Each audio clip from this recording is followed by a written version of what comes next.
সুপ্রিয় দর্শক, সবাইকে স্বাগত জানাচ্ছি। দেখছেন স্বাধীন সংলাপ, সৌজন্যে আলোক হেলথ কেয়ার অ্যান্ড হাসপাতাল, বাবলি ইয়াসমিন। পুরো আয়োজন জুড়ে থাকছে আপনাদের সঙ্গে। আজ আমার নির্ধারিত বিষয় নির্বাচন ও রাজনৈতিক বোঝাপড়া। এই বিষয়টি নিয়ে কথা বলবো। স্টুডিওতে আমার সঙ্গে আছেন সম্মানিত দুজন অতিথি, পরিচয় করিয়ে দেব তাদের সঙ্গে। স্টুডিওতে আছেন আজিজুল বারী হেলাল, তথ্য গবেষণা সম্পাদক বিএনপি ও কেন্দ্রীয় কমিটির সাবেক সভাপতি ছাত্রদল, আপনাকে স্বাগত জানাই। আছেন ডাক্তার জাহিদুর রহমান, রাজনৈতিক বিশ্লেষক, স্বাগত এই আয়োজনে। জনাব আজিজুল বারী হেলাল, আপনার কাছে একটু আসি। আমার শিরোনাম দিয়ে একটু শুরু করি যে এতদিন যারা নির্বাচন চাচ্ছিল তারাই এখন নির্বাচন বানচালের ষড়যন্ত্র করছে। আজ সিলেটের 8 দলের যে সমাবেশ, সেখানে বলেছেন জামাতের আমির। আমরা জানি যে নির্বাচনের কথা শুরু থেকেই বিএনপি বলে এসেছে, যে জন্য বলা হয় যে বিএনপি আসলে সংস্কার চায় না, এরকম কথা অনেকবার শুনতে আমরা পেরেছি। তাহলে আপনারা বানচালের ষড়যন্ত্র করছেন কি? আসলে দেখেন, জামাতের আমির আজকে সিলেটে যে বক্তব্যটা রাখছে, এটা আমার কাছে মনে হয়েছে যে কোনো রাজনৈতিক দলের মধ্যম সারির নেতারা এই ধরনের পলিটিক্যাল রেটরিক করে যে ওমোকে নির্বাচন চাচ্ছে না, ওমোকে হেরে যাবে, ওমোকে দখল করছে। একজন একটা জাতীয় রাজনীতির শীর্ষ নেতা যে কথা যেভাবে বলছেন যে যে পুরনো পাপ, যে নির্বাচন যে তারা চাচ্ছিল না। আমরা তো নির্বাচন 7 তারিখের থেকে চেয়ে আসছিলাম, অর্থাৎ সরকার গঠনের আগের থেকে। এখন সেই তাদের যে ভুল ছিল রাজনীতিতে, যে নির্বাচনটা আরও তাড়াতাড়ি হলে বাংলাদেশের গণতন্ত্র, বাংলাদেশের আজকের যে পরিস্থিতি সব আরও যে সুন্দর থাকতো, এটাতে তাদের ভুল ছিল। এখন সেই বোঝাটা, সেই দায়টা আর একজনের ঘাড়ে চাপিয়ে দেওয়ার জন্য এরকম একটা বালসুলভ আচরণ তিনি বক্তব্য তিনি দিয়েছেন যে নির্বাচন নাকি আমরা পেছাতে চাচ্ছি।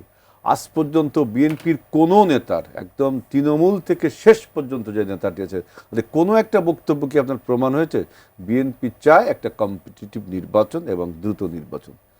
অর্থাৎ তার এই বক্তব্যটা, আমি পলিটিক্যাল রেটরিক বললেও তো একটা মার্কস দেওয়া হলো, যে পলিটিক্সের রেটরিক্স থাকে, একটা মার্কস দেওয়া হলো। আমি কিন্তু কিছু বাল সুলভ, মানে একটা পলিটিক্যাল পার্টির মধ্যম সারির বা নিম্ন সারির বক্তব্য তারা যে ধরনের কথা বলে, এই ধরনের কথা বলছেন।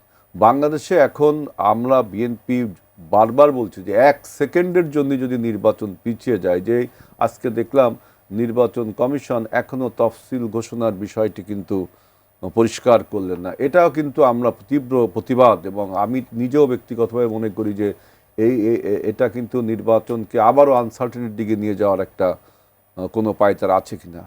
সুতরাং বাংলাদেশের রাজনীতির ভোটের মাঠে এখন আমরা যারা নমিনেশন পেয়েছি, আমরা তো মাঠ পর্যায়ে ঘুরে বেড়াচ্ছি, মানুষের কাছে ভোট চাচ্ছি, জনগণের সাথে সম্পৃক্ততা বাড়ছে। আমরা যেটা দেখলাম যে বিএনপির যে আপনার পক্ষে যে জনসমর্থন এবং জনগণ যেভাবে আমাদেরকে সমর্থন জানাচ্ছে, এতে আমাদের যে মূল প্রতিদ্বন্দ্বী, একসময় বাংলাদেশে আর্ক রাইভেল ছিল বিএনপি এবং আওয়ামী লীগ, এটা তো কিন্তু সত্য, এটা আপনাকে মানতেই হবে। আওয়ামী লীগ তার হঠকারিতার কারণে, তার দুঃশাসনের কারণে মাঠ থেকে পালিয়েছে। এখন যে শূন্য স্থান তৈরি হয়েছে, সেই শূন্য স্থানে জামাত একটা মানে আপনার হাইপ তুলতে চাচ্ছে যে সেই শূন্যস্থানে সে, এই জন্য অনেক কথা বলছে তারা। এই পলিটিক্যাল মাঠে এই কথাগুলো বলবে, এগুলোকে আমি দোষের মনে করি না। কিন্তু যখন শীর্ষ কোনো রাজনীতিবিদ এই ধরনের কথা বলে, যেখানে আপনি যদি আপনি 8টি দল গঠন করে 5 দফা দিয়ে মাঠে কি জন্য আছেন? যে গণভোট এবং ওইটা একদিনে হতে হবে, আরো 4-5টা দফা দিয়েছেন। তাই আপনি তো নিজে সবিরোধী কথা বলছেন। আপনারাই তো ভোটের ব্যাপারে বিভিন্ন পলিটিক্যাল ডেমনস্ট্রেশন এখনো মাঠে দেখাচ্ছেন, আর আমরা ভোট হওয়ার জন্য বারবার বলছি। সেখানে এই ধরনের কথাবার্তা বললে তো এটা হাস্যকরই মনে হবে। আমি জাহিদ ভাইয়ের কাছ থেকে আসতে চাই। জাহিদ ভাই, নির্বাচন নিয়ে যখন এ ধরনের কথা হয়, এদিকে তফসিল নিয়ে জাতীয় নাগরিক পার্টির আহ্বায়ক নাহিদ ইসলাম বলেছেন যে তফসিল নিয়ে ইসি সিদ্ধান্ত নেবে, একটি গুরুত্বপূর্ণ রাজনৈতিক দলের মূল ব্যক্তির সুস্থতার ব্যাপার আছে। আমরা চাই সব রাজনৈতিক দল রাজনৈতিকভাবে প্রস্তুত হওয়ার পর তফসিল হোক। অর্থাৎ তফসিল যদি দেরিতে হয় তাহলে নিশ্চিতভাবেই তো আসলে নির্বাচনটা আরও পিছিয়ে যাওয়ার সম্ভাবনা দেখা দেয়। আপনি নির্বাচন পিছিয়ে যাওয়ার কোনো সম্ভাবনা দেখছেন? এই যে ষড়যন্ত্র দেখতে পাচ্ছে কেউ কেউ। আমি সম্ভাবনা দেখছি না, কিন্তু এই বক্তব্যগুলো মানুষের কনফিউশন বাড়ায়। মানে একটা কথ্য প্রবচন বলতেই হয়, মানে মায়ের চেয়ে মাসির দরদ বেশি, একটা কথা আছে না? মানে বিএনপির চেয়ারপারসন উনি তো আসলে, আমরা যদি এইভাবে বলি, তিনি মূলত ফর্মালি চেয়ারপারসন, উনি বেশ আগে থেকে এই দায়িত্বে নেই, ডিফ্যাক্টো চেয়ারপারসন জনাব তারেক রহমান। কারণ হচ্ছে একটা সময় উনি সুস্থ থাকলেও জেলে ছিলেন, 18 নির্বাচনের আগের কথা বলছি। পরবর্তীতে উনি বেরিয়ে আসলেন, তখন রাজনীতিতে তেমন কিছু ছিল না। পরে উনি 5 আগস্ট পরবর্তী সময় উনি এতটাই অসুস্থ, ওনার পক্ষে আসলে দায়িত্ব পালন সম্ভব ছিল না। তো এখন বেগম খালেদা জিয়া অসুস্থ আছেন, আল্লাহ না করুক তিনি যদি চলেও যান, আমি একদম ক্রুড ভাষায় বলি, এটা কি বিএনপির ওভারঅল পার্টিটাকে অপারেট করতে কোনো প্রবলেম আছে? আর যদি হয়ও এই দাবি করবে বিএনপি, কিন্তু এটা আজ না, এর আগেও একদিন তারা নির্বাচন কমিশনে গিয়ে বেরিয়ে উনি নাসিরউদ্দিন পাটোয়ারি একই রকম কথা বলেছেন যে এটা জনিত প্রবলেম বা অস্থিরতা সেটেল না হলে তফসিল ঘোষণা করা যাবে না। আমরা কি কোনো অস্থিরতা দেখছি না। আমার একটা ডিফারেন্ট ইন্টারপ্রিটেশন আছে ওনারা কেন বলছেন এটা, কিন্তু সমস্যা যে আবারও বলছি, যেহেতু নির্বাচন নিয়ে কোনো না কোনো ফর্মে ডিবেট করে মানুষজন, এই যে জামাত এবং তার 8 দল, সত্যিকার অর্থে তারাই নির্বাচন হবে কি হবে না এই আলাপের জন্য দায়ী। একদিকে তারা বহু আগে মানুষকে, তাদের বিভিন্ন ক্যান্ডিডেটকে কনফার্ম করে ক্যাম্পেইন করছে, বাড়ি বাড়ি যাচ্ছে, মানে বেহেশতের গ্যারান্টি দিয়ে যেভাবে হোক তারা মানুষকে কনভিন্স করতে চেষ্টা করছেন। আবার মাঠে তারা এখনো সেই কিছুদিন ছিল লোয়ার হাউস পিয়ার, তারপরে ইলেকশন মানে গণভোট হতে হবে আগে, এই আলাপগুলো কিন্তু ক্রমাগত এখনো চলছে। আর এনসিপি যখন এটা বলে মানুষের মধ্যে সংশয় বাড়ে। কিন্তু আমার একটা ইন্টারপ্রিটেশন হচ্ছে, অ্যানালিসিস হচ্ছে, এনসিপি এই কাজটা করছে কারণ এনসিপি সম্ভবত বিএনপির উপরে চাপ তৈরি করতে চাইছে, মানে নির্বাচন পিছিয়ে যেতে পারে এই চাপে বিএনপি যদি, আচ্ছা তাহলে কেন চাপ তৈরি করতে চাইছে? আমরা পত্রপত্রিকায় দেখছি বিএনপির সাথে এনসিপির একটা সিটের আন্ডারস্ট্যান্ডিং নিয়ে আলাপ চলছে, তারা জামাতের সাথেও করছেন। এখন খুব স্বাভাবিকভাবেই জামাত অত সিট দেবে, খুব বলছে 30 সিট দিয়ে দেবে, 40, তো জামাতে 30 সিট 40 সিটের চাইতে টেকনিক্যালি বলছি বিএনপি যদি 10টা সিটও ছাড়ে সেগুলোতে জিতে আসার প্রবাবিলিটি তাদের অনেক হাই। তারা এটা বাড়াতে চাইবেন, আবার বড় দল এটা চাইবেন যত কম দেওয়া যায়, এসব তো নিয়মই, এটা তো চলেই। এবং 3টা নির্বাচনে যেহেতু নির্বাচন হয়নি, নির্বাচনে আসলে ক্যান্ডিডেট জমে গেছে, বিএনপির ভীষণভাবে জমে গেছে। তো আমি ধারণা করি এনসিপি এই ধরনের চাপ তৈরি করে বিএনপির কাছ থেকে কিছু সুবিধা অর্জন করতে চায়। কিন্তু ওই যে বললাম, মানুষ তো এটা শুনে আবার ইলেকশন হবে কি হবে না এসব নিয়ে কনফিউজড হয়ে যায়। একদম। আমি হেলাল ভাই আপনার কাছে একটু আসি। আপনারা তো আসলে 300টার মধ্যে 272টা ইতিমধ্যে প্রার্থী ঘোষণা করে ফেলেছেন। আমরা শিরোনামে বলছিলাম যে বড় দলগুলোর কাছে আসন ভিক্ষা করবে না এনসিপি, আবার তাদের মধ্য থেকেই কেউ কেউ বলছেন যে ভেতরে ভেতরে আপনাদের সাথে নেগোসিয়েশন হচ্ছে। এই যে ঢাকাতে আর মাত্র 3টা আসন খালি রয়েছে, বা আপনাদের বেশিরভাগ আসনই ঘোষণা করা হয়েছে, আপনারা শরিকদের জন্য কি কিছুই রাখলেন না? 27টা তো রয়েছে, 27টা রয়েছে না, যে নির্বাচনে আর রাজনীতি এটা কিন্তু এক ধরনের সমার্থক শব্দ। মানে নির্বাচন তা রাজনৈতিক পদ্ধতিতেই হয়, এবং রাজনীতিতে অ্যালায়েন্স মানে আপনার সংগ্রামের জন্য অ্যালায়েন্স করা, কিন্তু নির্বাচনের জন্য অ্যালায়েন্স করা মানে রাজনীতি আপনার নির্বাচনে জয়লাভ করে সরকার গঠন করা। এবং সেই অ্যালায়েন্সের বক্তব্যে আমরা প্রথমে পরিষ্কার করেছি যে জামাত ছাড়া যে সমস্ত রাজনৈতিক দল গণ অভ্যুত্থানে ছিল তাদের সাথে আমাদের একটা অ্যালায়েন্স হতেই পারে। জামাত ছাড়া বললে আপনি তো বলতে পারেন কি আমরা কি জামাতকে তাহলে দূরে ঠেলে দিচ্ছি, সেটা বিষয়টা তা না। নির্বাচনটা তো হতে হবে কম্পিটিটিভ এবং প্রতিযোগিতামূলক। আমি যেটা বললাম যে আওয়ামী লীগের বিদায়ের ফলে বাংলাদেশে যে rest of the political parties আছে তাদের সবাই একজোট হয়, তাই নির্বাচনটা হবে কার সাথে। এই জন্য আমি বললাম জামাত প্রতিদ্বন্দ্বিতা করুক এবং অন্য রাজনৈতিক দল সবাই প্রতিদ্বন্দ্বিতা করুক, এবং আমাদের সাথে এনসিপির বা অন্য যে আমাদের সাথে এতদিন অ্যালাইনমেন্ট ছিল তাদের সাথেও তো কথাবার্তা চলছেই স্বাভাবিক। আমরা 272টি নমিনেশন দিয়েছি, 28টা রয়ে গেছে, তারপরও পাল্টি আরো, এখন তো আপনার দিল্লি অনেক দূর। এনসিপির সঙ্গে কি নেগোসিয়েশন আপনাদের শেষ হয়ে গেল? না, নেগোসিয়েশন তো শেষ হবে একদম যতদিন না আপনার মনোনয়নপত্র প্রত্যাহার হচ্ছে, একদম লাস্ট ডেজ অফ দ্য আপনার মনোনয়নপত্র প্রত্যাহারের শেষ দিন পর্যন্ত আপনার এটা আলোচনা। এটাই পলিটিক্স, এটা নিয়ে তেমন কোনো কিছু আলোচনা করার কিছু নেই। পলিটিক্সের ব্যাকরণটাই এরকম যে একদিন শেষ দিন পর্যন্ত দেখা যাচ্ছে যে কে কার সাথে অ্যালাইন করছে এইটা।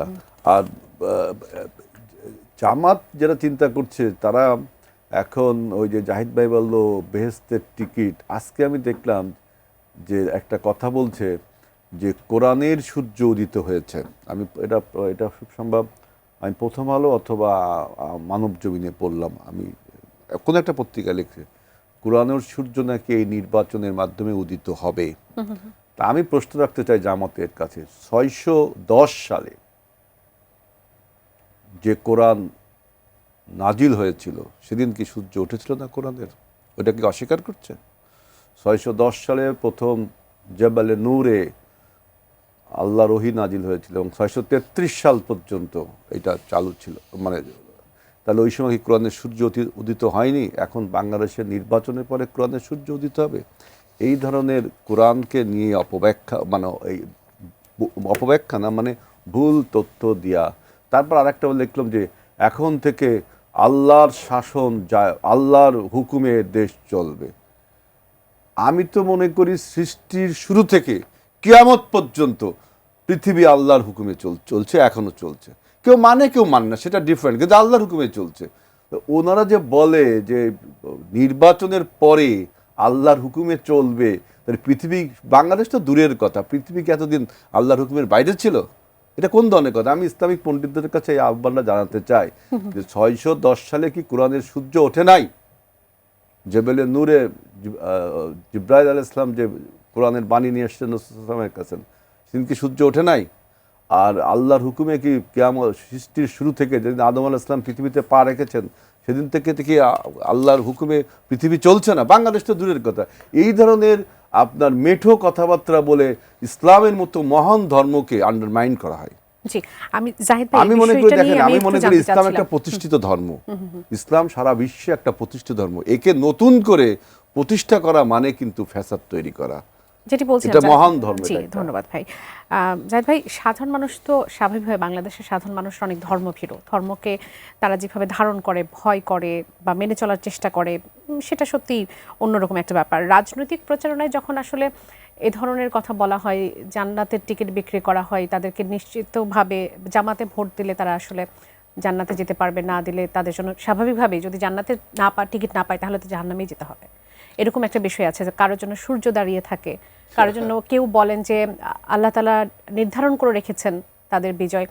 এই বিষয়গুলো সাধারণ মানুষের মধ্যে এভাবে কি আসলে ভোটের ব্যাংক বাড়ানো সম্ভব? ভোট কি বেশি পাওয়ার সম্ভাবনা এতে থাকে? ধর্মীয় ব্যাপারটাতে আমি নাইবা গেলাম। খুবই গুরুত্বপূর্ণ প্রশ্ন। আমার খুব ভাল লাগে একটা জিনিস, এই দেশের মানুষ তো খুব বেশি শিক্ষিত না, এমনকি ধর্ম খুব গভীর পড়াশোনা এই দেশের মানুষের নেই। আমি উদাহরণ দিই, বেশিরভাগই শুনে শুনে শুনে। ধরুন কোরআন, এটা আল্লাহর প্রেরিত বাণী তার বান্দার কাছে।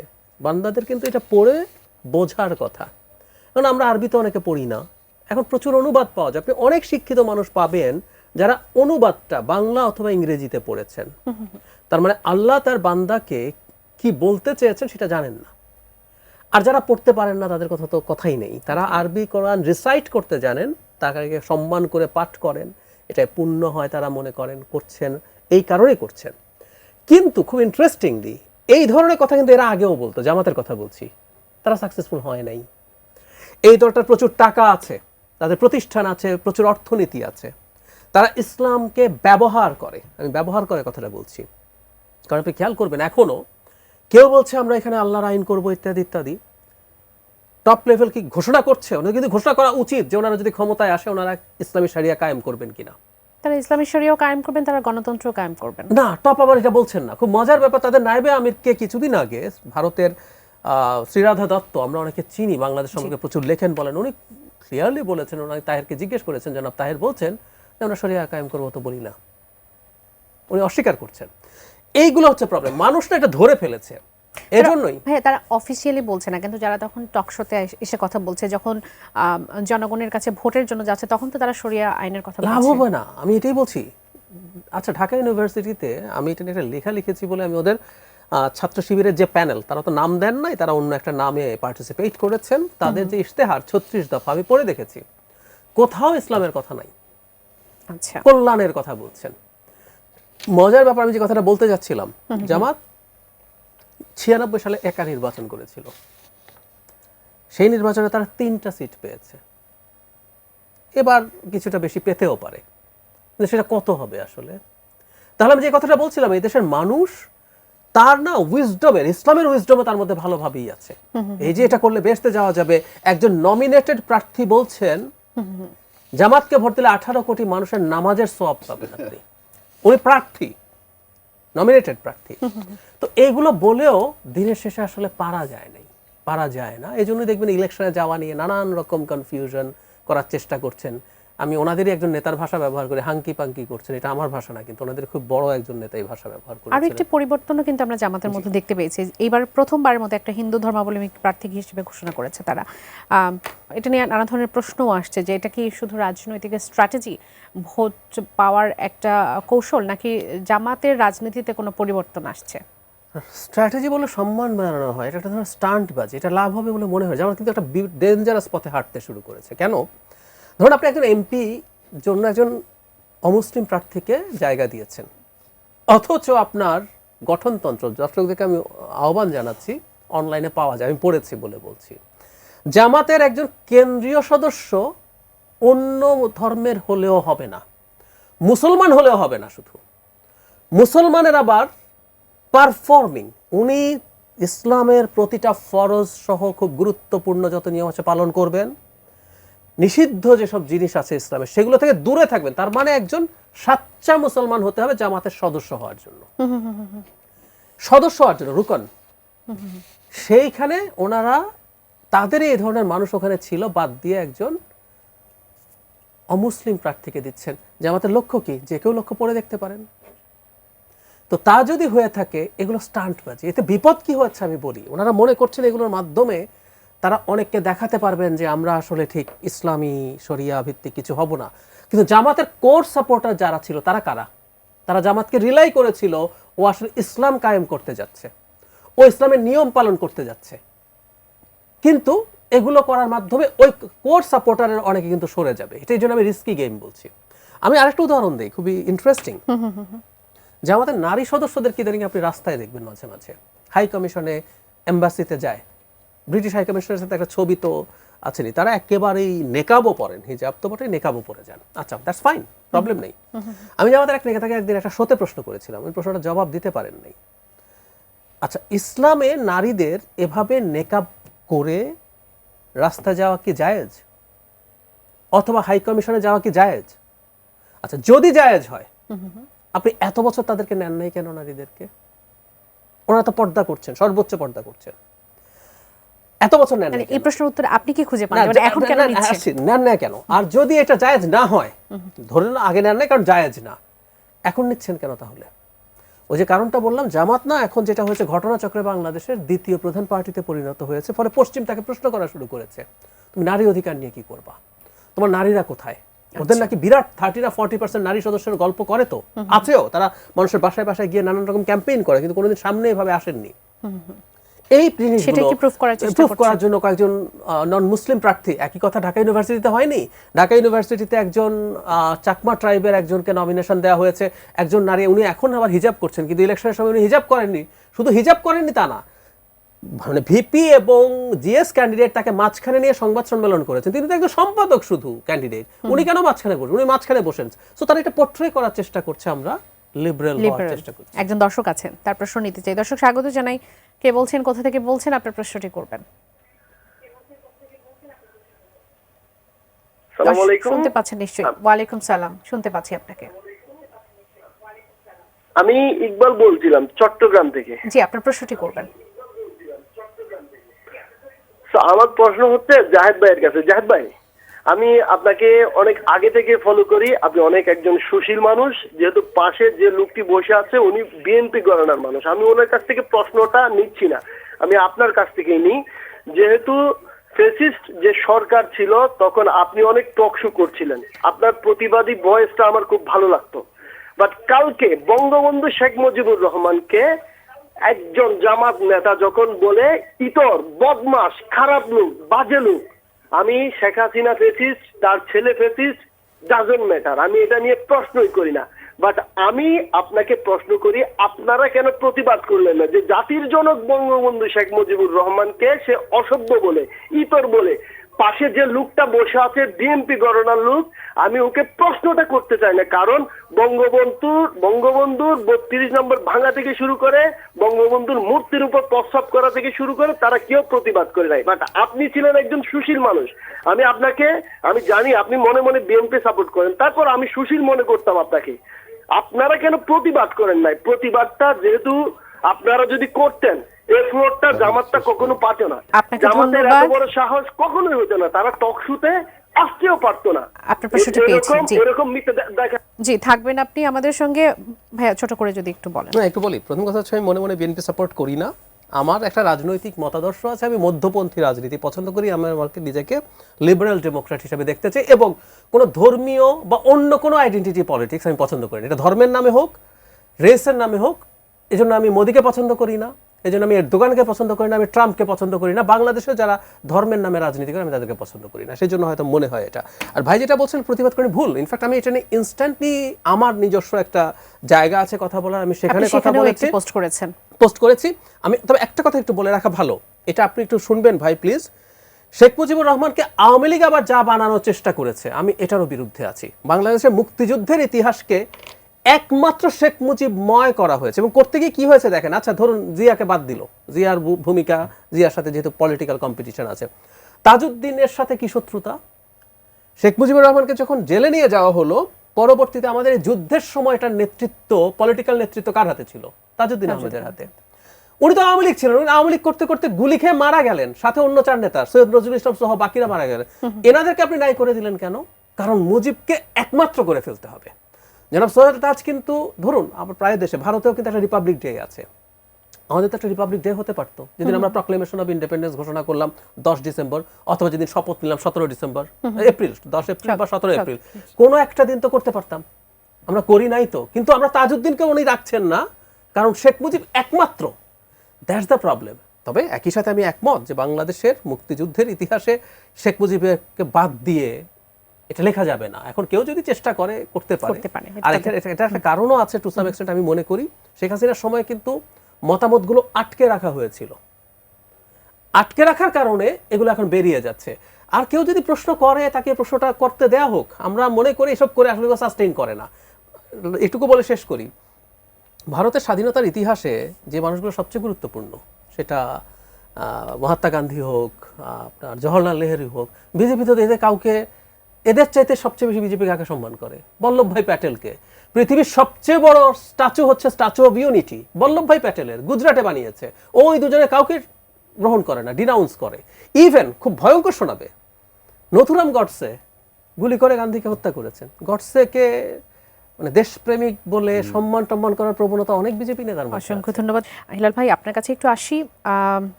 বিএনপির সঙ্গে 20 বছরের সম্পর্ক ছিন্ন করলো Bangladesh labour party. Bangladesh labour পার্টির নেতারা অভিযোগ করেছেন যে বিএনপি শরিকদের প্রতি অবজ্ঞা করেছে, অসম্মান করেছে এবং বেইমানিপূর্ণ আচরণ করেছে। আন্দোলন, নির্বাচন এবং সরকার গঠনের প্রশ্নে দেওয়া প্রতিশ্রুতি ভঙ্গের পাশাপাশি মিত্র দলগুলোকে মাইনাস করে এককভাবে নির্বাচনে যাওয়ার চেষ্টা, এসবই সম্পর্কচ্ছেদের কারণ বলে তারা জানিয়েছেন।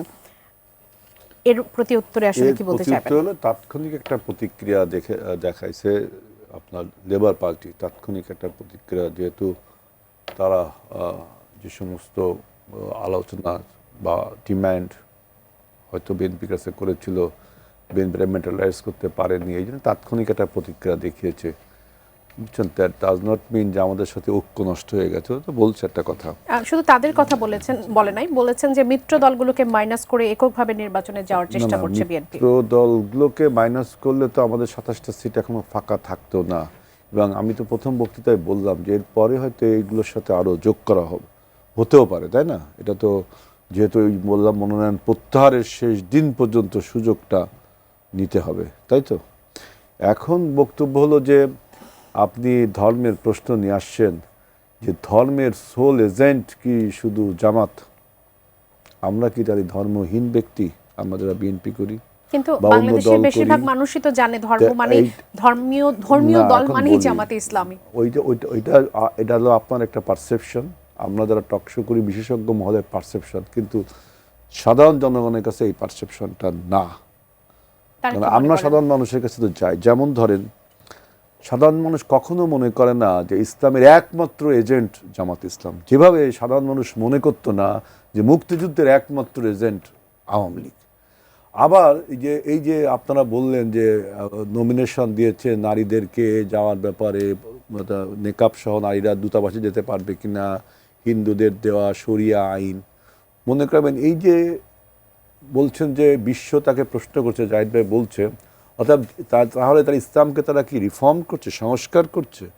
তাহলে একজন মুসলমানের কাছে আমার প্রশ্ন, আমার বক্তব্য, ইসলাম কি কোনো রিফর্ম করার মতো জিনিস না, এটা একটা কনসলিডেশন, একদম কনসলিডেট, একদম একক একটা আল্লাহর দেওয়া বিধান, এবং এটাকে রক্ষার দায়িত্ব কিন্তু আমাদের না, এটা রক্ষার দায়িত্ব আল্লাহর মনোনীত দিন। আল্লাহ বলছে আমার মনোনীত ব্যবস্থা হলো ইসলাম। তো সুতরাং যে জাহিদ ভাই বললেন, সুতরাং আমি একটু বলি, যারা ইসলামকে বলেন লিবারেল ইসলাম, এটা ইসলাম কোনো ইকোনমিক্সের সূত্র না বা ধারণা না, যেটা classic Islam, modern Islam, neo liberal Islam. No, Islam is one, is model of রাসূলুল্লাহ সাল্লাল্লাহু আলাইহি ওয়াসাল্লাম।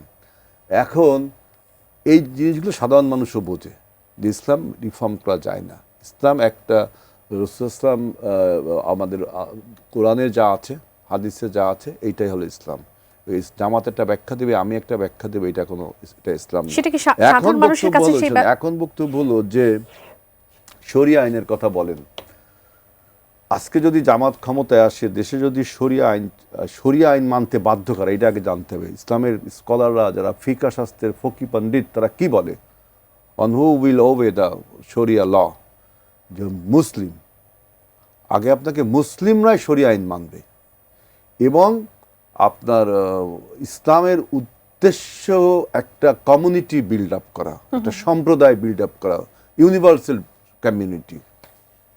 আমি একটা টেলিভিশনে প্রশ্ন তুলেছিলাম যে ইসলাম কি রাষ্ট্র গঠনের ধারণা দেই কিনা, সেখানে অনেক তর্ক বিতর্ক হয়েছিল, এবং যে বট বাহিনী তারাও আমাকে বলেছিল আমি না জেনে শুনে বলছি। আমি তো ভাই বলিনি, আমি বলছি যে ইসলামে রাষ্ট্রের ধারণা দিছে কিনা।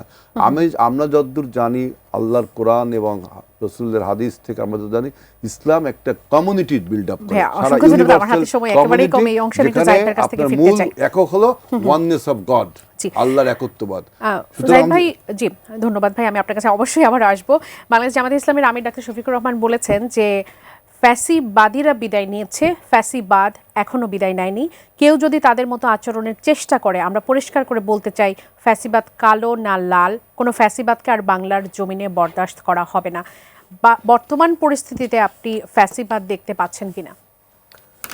আমি খানিকটা দেখতে পাই, তবে তিনি ফ্যাসিবাদ বলতে আর এর আগে 5টা ক্রাইটেরিয়া বলেছেন, দুর্নীতি টুর্নীতি ইত্যাদি ইত্যাদি। মানে আমি নিশ্চিত নই উনি ফ্যাসিবাদের ডেফিনেশন জানে কিনা। আমরা খুব চট করে ফ্যাসিবাদ বলে ফেলি, এবং আমি শেখ হাসিনাকে শেষ পর্যন্ত আর ফ্যাসিবাদীও বলি না। ফ্যাসিবাদী বলার মধ্যে একটা সম্মান করা আছে। সম্মান কেন করা আছে? এটা একটা মতাদর্শ, এটা একটা পলিটিক্যাল ইডিওলজি। আপনি পছন্দ করতে না পারেন, এটা ভয়ঙ্কর, এটা বিশ্বযুদ্ধ বাঁধিয়ে দিয়েছিল, কিন্তু ও ডাকাত না। পৃথিবীর সবচেয়ে বড় ডাকাত হিসাবে কি আপনি হিটলার বা মুসোলিনির নাম জানেন? না। শেখ হাসিনাকে আমি ফ্যাসিস্ট সর্বোচ্চ 2018 পর্যন্ত বলি। এরপর শেখ হাসিনা জাস্ট আটারলি একটা মাফিয়া হয়ে গেছে। বাংলাদেশ একটা মাফিয়া স্টেট ছিল। ওর কাজ হচ্ছে স্টেটের মেশিনারি ব্যবহার করে চুরি ডাকাতি করা, আর যে বাধা দিতে আসবে স্টেট মেশিনারি ব্যবহার করে তাকে ধ্বংস করা। এটা মাফিয়া রেজিম। আমরা কোনো একদিন বাংলাদেশের এই সময়টাকে typical example of mafia regime দেখব। ফ্যাসিবাদের কথা এখন উনি বলছেন। এখন আসলে এই জিনিসগুলো বাংলাদেশে এক্সিস্টেন্স আছে, এবং আমি অনেক ক্ষেত্রেই বরং দেখছি যে তাদের চর্চার মধ্যে আছে। একটা উদাহরণ দিই, আমার প্রকাশ্যে ইসলামী বা কোনো, আবারও বলছি এটা আইডেন্টি, আমি বাঙালি রাজনীতি, বাঙালি জাতীয়তাবাদও পছন্দ করি, এটা আমার কলাম লেখা আছে। বাঙালি জাতীয়তাবাদ একটা এক ধরনের ফ্যাসিস্ট মেন্টালিটির ব্যাপার। কারণটা হচ্ছে আপনি যখন একটা জাতীয়তাবাদ তৈরি করেন, সংখ্যায় কম হতে পারে, এই দেশে অন্য জাতিগোষ্ঠীর মানুষ আছে না, পাহাড়ি আছে, সমতলে আছে। আমি জন্মেছি বড় হচ্ছে রাঙামাটি জেলা, আমি চাকমা মারবাদের সাথে বেড়ে উঠেছি, আমি তোকে ছোটবেলা থেকে বেড়ে উঠেছি, তোকে বাঙালি। ফলে আপনি যখন এটা বলেন, আপনি অন্যের ওপর একটা কিছু চাপিয়ে দেন মতাদর্শ, তাই তো? ঠিক একইভাবে ওনারা যখন তাদের মতো করে কথা বলেন, তারা চাপিয়ে দিতে চান, এবং আপনি ওনার মতাদর্শের বাইরে যদি যান, আপনাকে, আমাকে এটা হয়েছে বলে আমি বলতে পারছি, আমাকে ইসলাম বিদ্বেষী, আমি জামায়াত ইসলামী, যে হেলাল ভাই বলছেন না যে আপনি সোল এজেন্ট না তো, ফর গডস সেক। এবং এদেশে মানুষ প্রমাণ দিয়েছে। 96 সালে আপনি গেছিলেন না মানুষের কাছে, ইসলাম নিয়ে, টাকা নিয়ে 3 সিট পাইছেন, মানে মানুষ আপনাকে এটা মনে করে না। কিন্তু ওনার বাইরে আপনি যদি যান, দেখবেন আপনি আক্রমণের শিকার হচ্ছেন। 96 পরিস্থিতি কি এখনো আছে এই 2025 এ? খানিকটা বেটার হতে পারে, কিন্তু ম্যাজিক্যাল কিছু হয়েছে বলে আমি মনে করি না। আমরা দেখবো এবার নির্বাচনে 3 থেকে যদি এবার তারা তো ক্ষমতায় চলে যাবে, এটা খোয়াব দেখছেন কেউ, আমি সেটা হবে বলে কোনোভাবেই মনে করি না। যাই হোক, যেটা বলছিলাম, তো ওই আচরণের মধ্যে আছে। আপনার মতাদর্শের বাইরে গেলে আপনি সহ্য করছেন না, এটাই ফ্যাসিজম, এটাই ফ্যাসিবাদ। আপনি মিথ্যা ন্যারেটিভ তৈরি করছেন, ফ্যাসিবাদের লক্ষণ। মিথ্যা ন্যারেটিভ তৈরি করা, শ্রেষ্ঠত্ব তৈরি করা, আপনি জামাত শ্রেষ্ঠ, ভোট দিলে ভেস্তে যেতে পারবা, ভোট দিলে 18 কোটি মানুষের নামাজের সওয়াব পাবা। মিথ্যা ন্যারেটিভ কিন্তু ফ্যাসিবাদীদের লক্ষণ। বরং লক্ষণ আমি ওনাদের মধ্যে দেখছি। আরেকটা জিনিস আছে জামাতের বাইরেও হয়েছে, সেটা বিশেষ করে ধর্মকে কেন্দ্র করে আরো উগ্রবাদী একটা শ্রেণী আছে যারা এর বাইরে যে কোনো চিন্তার বিরুদ্ধে প্রচন্ড রকম ভাবে আক্রমণাত্মক হয়ে উঠছেন। তো সেই প্রবণতাও আছে বাংলাদেশে। হিলাল ভাই, একেবারে ছোট করে প্রশ্ন করে ছোট করে উত্তর নিতে চাইবো। আগামী নির্বাচনকে ঘিরে যখন দলের মধ্যে, জোটের মধ্যে বিভিন্ন ধরনের সমঝোতার আলোচনা হচ্ছে, তেমনি আবার কথা হচ্ছে যে নির্বাচনের পর বিভিন্ন দল থেকে নেতৃত্ব নিয়ে এক ধরনের সরকার তৈরি হবে কিনা, বিএনপির মধ্যে এই ধরনের কোনো বিষয় আছে কিনা, বা বিএনপি কি ভাবছে? বিএনপি তো বলছে যে আমরা নির্বাচনের পরে জয় পরাজয় জারি হোক, আমরা একটি জাতীয় সরকার গঠন করব। এখন পর্যন্ত বলছেন? এখন কিন্তু আমরা বলছি যারা জাতীয় সরকারে যা আসবে না তারা বিরোধী দল হবে, এই ব্যাপারে কিন্তু আমাদের বক্তব্য রয়েছে। এখন বক্তব্য হলো যে আমাদের প্রথমে এই নির্বাচনটাকে ফ্রি ফেয়ার থেকেও বড় important, credible, acceptable to all, এইটা কিন্তু একটা বিরাট চ্যালেঞ্জের সম্মুখীন হতে হবে আমাদের সবাইকে, যে নির্বাচনটা যেন গ্রহণযোগ্য হয়। আপনি দেখবেন যে আজকে দেখলাম ওই যে ভারতের যে জয়শঙ্কর, সে বলছে যে কারণে হাসিনা বিদায় হয়েছিল, গ্রহণযোগ্য করা হয়নি তার নির্বাচনে, তা আশা করবে নাকি সে দেখি বলছে যে বাংলাদেশের নির্বাচনটা যেন এবার মানে ওই হাসিনার মতো না হয়, এরকম একটা বক্তব্য তিনি দিয়েছেন। সুতরাং আমি তার বক্তব্য দিয়েছে বলে আমাদের অ্যাকসেপ্ট হতে তা না, আমি একটা উদাহরণ ব্যবহার করলাম। সুতরাং আগামী নির্বাচনের সবচেয়ে বড় চ্যালেঞ্জ গ্রহণযোগ্য, acceptable to all. Free fair তো হতেই হবে, কিন্তু acceptable to all, not only the domestically acceptable, মানে ইন্টারন্যাশনালি শুড বি অ্যাকসেপ্টেবল। জি, অসংখ্য ধন্যবাদ ভাই। জাহিদ ভাই, পুরনো হাতিয়ার ব্যবহার করে নতুন করে গণতন্ত্র প্রতিষ্ঠা করা যাবে কিনা এমন প্রশ্ন তুলেছেন সুপ্রিম কোর্টের আইনজীবী সারা হোসেন। তিনি বলেছেন যে যারা ইয়ার্কির বিরুদ্ধে মামলা করেছেন তারা তো দাবি করেছেন যে তারা নতুন করে গণতন্ত্র প্রতিষ্ঠার জন্য কাজ করছেন, তো সেই কাজগুলোকে এইভাবে হবে পুরনো সব হাতিয়ার ব্যবহার করে, পুরনো সব আইন ব্যবহার করে? আপনি কি মনে করেন? কোনোভাবেই হবে না। আমরা আসলে এই স্বাধীনতাটা চেয়েছিলাম, একটা স্যাটায়ার পেজ, তার কাজে স্যাটায়ার করা। সেটা স্যাটায়ার কিন্তু আপনি ঘোষিতভাবে করছেন, এটা কোনো মিস ইনফরমেশন বা ডিসইনফরমেশন না। আপনি ইয়ার্কি করছেন। অন্যান্য কিছু কিছু দলের অ্যাডমিনের সাথে সম্ভবত ছাত্রদল বা বিএনপির লোকজন জড়িত আছে। মজার ব্যাপার বরং যিনি এই মামলা করেছেন তিনি ডিসইনফরমেশন ছড়িয়েছেন কিছু কিছু ক্ষেত্রে, এটা প্রমাণ সহ এটা ঘুরে বেড়াচ্ছে। কোনোভাবেই সম্ভব না, কোনোভাবেই উচিত না এগুলো করা। মনে হয় যে বললাম ফ্যাসিস্ট মেন্টালিটি কিন্তু ওনাদেরই আছে। এটাই হলো ফ্যাসিস্ট মেন্টালিটি, যে আপনি এটা নিতে পারছেন না, আপনি ফান নিতে পারছেন না, বিদ্রুপ নিতে পারছেন না, এবং অবশ্যই এটা দিয়ে গণতন্ত্র প্রতিষ্ঠিত হবে না। অসংখ্য ধন্যবাদ আজল বাড়ি হিলাল ভাই, অসংখ্য ধন্যবাদ ডাক্তার জাহিদুর রহমান ভাই আমাদের আয়োজনে যুক্ত হওয়ার জন্য। দর্শক, এতক্ষণ আপনারা যারা আমাদের সঙ্গে ছিলেন, আগামী পর্ব দেখার আমন্ত্রণ জানিয়ে আজ এখান থেকে বিদায় নিচ্ছি। শুভরাত্রি।